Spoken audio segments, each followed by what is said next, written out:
இனிமேல் என்னை சமைக்க சொல்ற வேலையெல்லாம் வச்சுக்காதீங்க.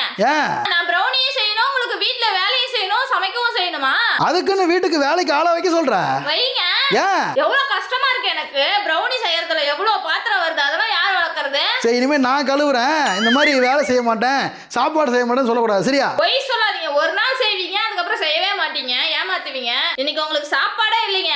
இந்த மாதிரி சொல்லுவேன்னு தெரிஞ்சுதான் வாழை மரத்துலேருந்து வாழைப்பழத்தை பிச்சுட்டு வந்து சாப்பிட்டுட்டு இருக்கேன், சரியா? எப்படி நீ இப்படி சொல்லுவ?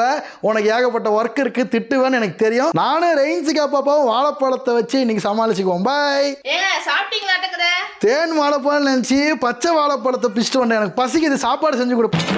சாப்பாடுலாம் எதுவும் இல்லை, என்னமோ ரோசமா போனீங்களா? நீங்க வாழைப்பழத்தை வச்சே ஓட்டுங்கப்பா. ஓகே கைஸ், நம்ம கிட்ட ப்ரௌனி ஒரு பாக்ஸ் 250 ரூபாய்க்கு சேல் பண்ணிக்கிட்டு இருக்கோம். உங்களுக்கும் ப்ரௌனி 250 ரூபாய்க்கு வேணும் அப்படின்னா இந்த வாட்ஸ்அப் நம்பருக்கு மெசேஜ் பண்ணுங்க. பாய்.